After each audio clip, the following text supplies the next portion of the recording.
Hi all, welcome back to my channel Kalpana Khushi vlogs. ಇವತ್ತಿನ recipe ಹೆಸರುಬೇಳೆ ಕಿಚಡಿ. ಬನ್ನಿ ನೋಡೋಣ ಹೇಗೆ ಮಾಡೋದು. ಮೊದಲಿಗೆ ಕುಕ್ಕರ್ನ ಬಿಸಿ ಮಾಡಿಕೊಂಡು ನಂತರ ಒಂದು ಕಪ್ಪಷ್ಟು ಹೆಸರುಬೇಳೆ ಹಾಕೋತಾ ಇದ್ದೀನಿ. ಹೆಸರುಬೇಳೆನ ಸ್ವಲ್ಪ ಚೆನ್ನಾಗಿ ಫ್ರೈ ಮಾಡ್ಕೋಬೇಕು.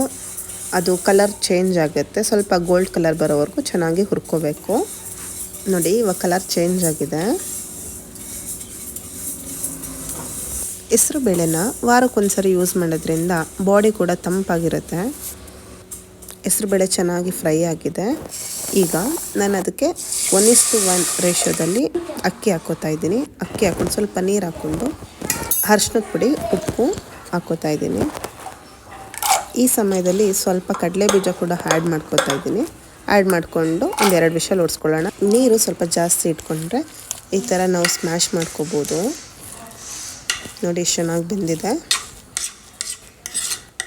ಓಕೆ, ನಾನಿಲ್ಲಿ ಮುಂಚೆನೇ ಎಲ್ಲ ಕಟ್ ಮಾಡಿ ಇಟ್ಕೊಂಡಿದ್ದೀನಿ.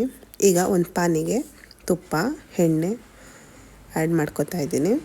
ನಂತರ ಸಾಸಿವೆ ಚಿಟಪಟ ಅಂತ ಸಿಡಿಬೇಕು. ನಾವು ಬರೀ ತುಪ್ಪದಲ್ಲೂ ಸಹ ಮಾಡ್ಕೋಬಹುದು. ಓಕೆ, ಸಾಸಿವೆ ಸಿಡಿತಿದೆ. ಈಗ ನಾನು ಜೀರಿಗೆ ಮತ್ತು ಮೆಣಸನ್ನ ಹಾಕೋತಾ ಇದ್ದೀನಿ.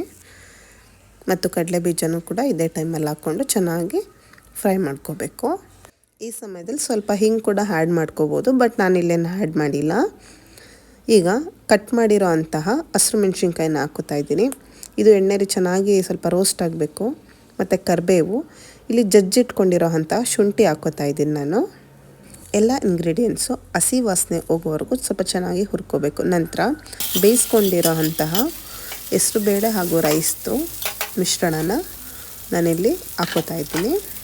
ನಂತರ ನಾನಿಲ್ಲಿ ಹಾಟ್ ವಾಟರ್ ಕೂಡ ಹಾಕೋತಾ ಇದ್ದೀನಿ. ಹಾಕ್ಕೊಂಡು ಸ್ವಲ್ಪ ಉಪ್ಪು ಹಾಕ್ಕೋಬೇಕು, ನಮ್ಮ ರುಚಿಗೆ ಎಷ್ಟು ಬೇಕೋ ಅಷ್ಟು. ಎಲ್ಲ ಚೆನ್ನಾಗಿ ಮಿಕ್ಸ್ ಆದ ನಂತರ ಈ ಟೈಮಲ್ಲಿ ನಾವು ಕಿಚಡಿ ಕನ್ಸಿಸ್ಟೆನ್ಸಿ ನೋಡ್ಕೋಬೇಕು. ಸ್ವಲ್ಪ ತೆಳ್ಳಗೆ ಬೇಕಾ ಅಥವಾ ಮೀಡಿಯಮ್ ಆಗಬೇಕಾ ಅಂತ. ನಂತರ ಗಾರ್ನಿಷಿಂಗ್ಗೆ ಕೊತ್ತಂಬರಿನ ಸಣ್ಣದಾಗಿ ಕಟ್ ಮಾಡಿ ಹಾಕ್ಕೋತಾ ಇದ್ದೀನಿ. ಅದನ್ನು ಸಹ ಚೆನ್ನಾಗಿ ಮಿಕ್ಸ್ ಕೊಡಬೇಕಾಗುತ್ತೆ.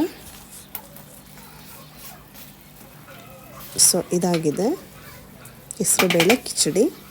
ಇದನ್ನು ಮಕ್ಕಳು ಲಂಚ್ ಬಾಕ್ಸ್ ಕೂಡ ಕೊಡ್ಬೋದು. ಸೊ ಇದಾಗಿತ್ತು ಹೆಸರುಬೇಳೆ khichdi. Thank you for watching.